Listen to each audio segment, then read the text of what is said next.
आज़ादी है। मैं आपसे पाकिस्तान कौमी चीज़ में पढ़ना चाहता हूँ। जी ज़रूर। हमारी कौमी ज़ुबान कौन सी है? हमारी कौमी ज़ुबान उर्दू है। कौमी लिबास कौन सा है? हमारा कौमी लिबास शलवार कमीज है।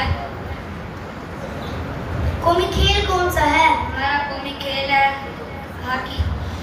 और कौमी फूल? हमारा कौमी फूल चमेली है।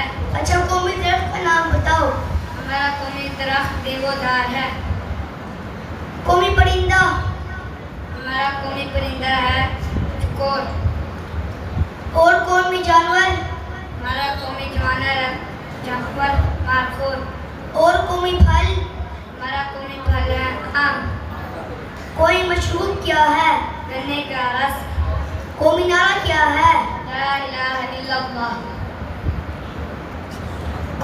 कौमी मीठा क्या है? हमारा कौमी मीठा है गुलाब जामुन।